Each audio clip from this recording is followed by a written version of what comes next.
People who have signed non-disclosure agreements that have now expired or for whatever reason are no longer valid.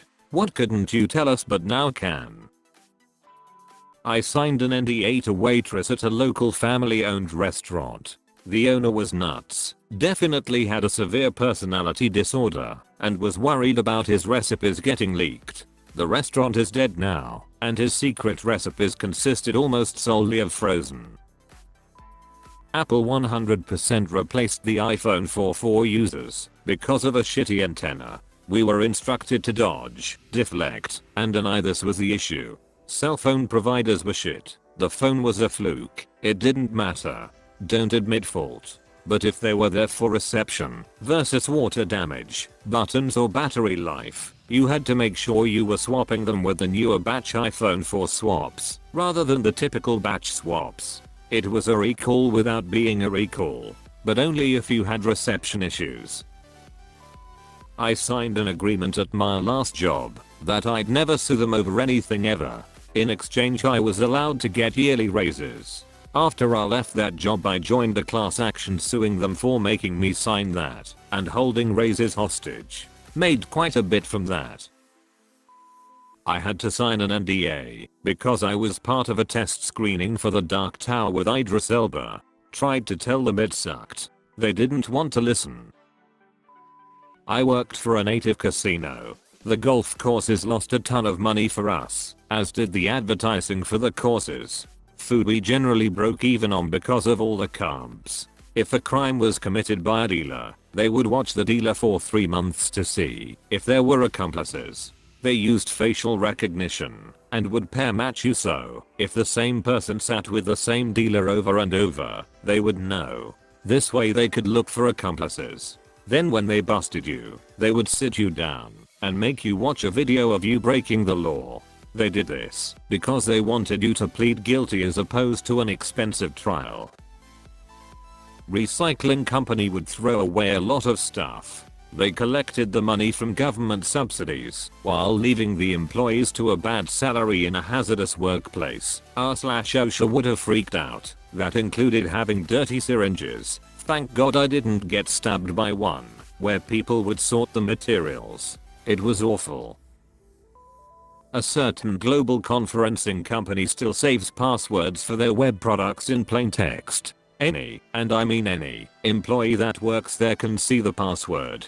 My password there was not my pass, you idiot, because I know other people would see it eventually, and they'd even comment/laugh about it. Also, we once discovered that our main conferencing software was letting you sign in regardless of the password you entered, meaning you could sign in with any email address. Once we brought it up, we first were immediately stonewalled and told not to say anything about it in written format. They had the dev team and legal on a conference call, and they decided it was best to just keep it quiet until they fixed it later that day. No client was to be notified of the issue, and the ones that knew of it were basically given a runaround until they gave up. They also added call spoofing to the software. They called it something fancier, but it was call spoofing.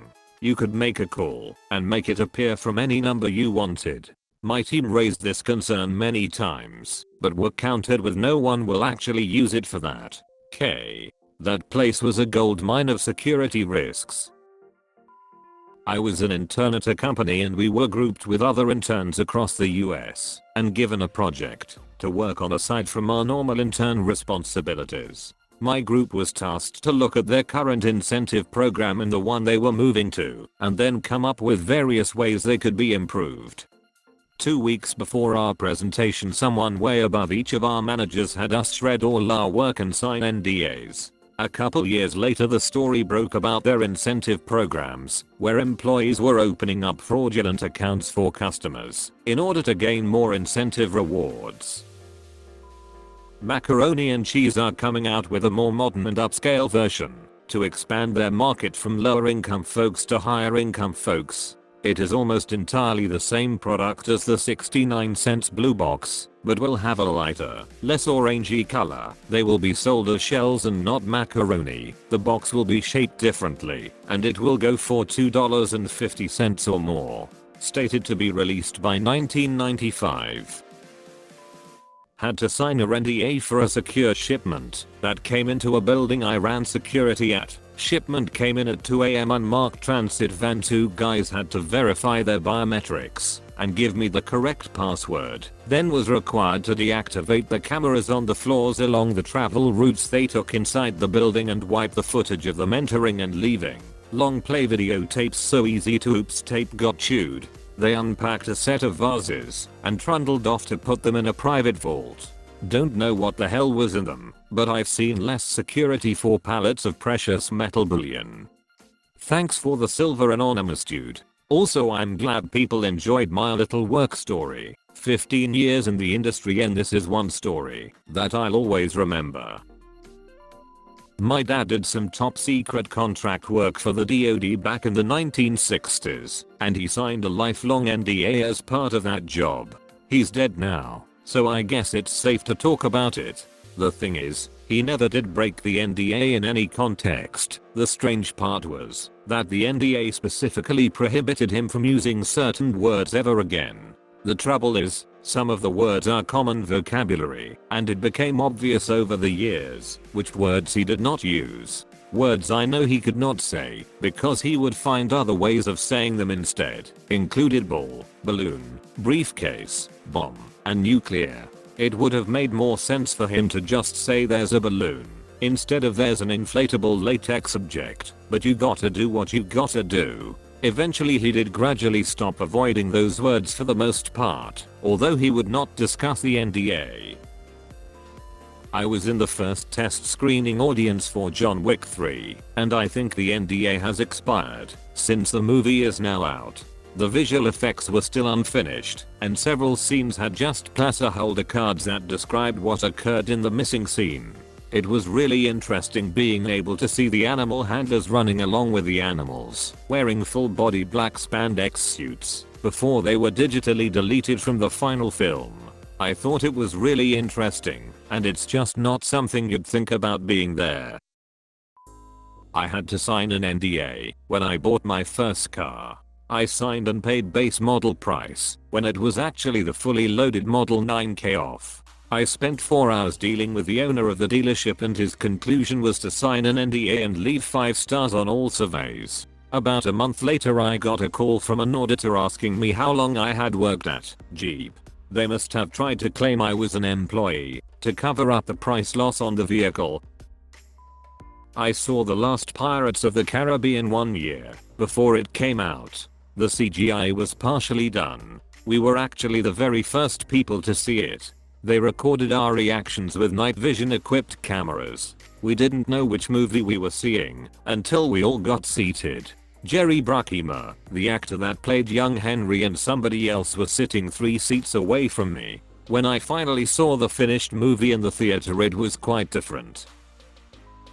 Dell closed all of their in-person kiosk locations in order to get the money to fire the CEO they put in, because no one bothered vetting his contract, allowing him to adjust his own pay rates to whatever he wanted, and could only be fired with a $40 million golden parachute bonus. So their choice was to either come up with $40 million ASAP to fire him, or go completely bankrupt the very next pay period. So yeah, Dell was almost bankrupted within a single week due to a pirate CEO. My sister worked for a high-profile bakery company. They would sell $500 wedding cakes and stuff. When she was hired, she had to sign a shit ton of legal NDA documents. They literally just used instant cake mix from the local grocery store. The cake probably cost about $10 at most to make. A huge part of The Bachelorette was scripted. The company I worked for at the time was a major tourism service provider and featured prominently in one of the seasons. We were all pulled into meetings with the higher up managers, given a spiel about what was in our best interest, and spilling any secrets was punishable by a $5 million lawsuit. Please sign here. I gave zero damn about the show at the time, still don't. Just wanted to do my job. The Bachelorette herself was clearly there to further her public profile or acting career. The scenes were always set up before filming. Behind the camera nothing was happening. The cast were told where to go, what to do, and how to do it. If half those guys weren't on their phones texting their real girlfriends most of the time, I would be surprised. So fake. So 100% fake. Thank you for watching Internet's Funniest. Please like, share, and subscribe.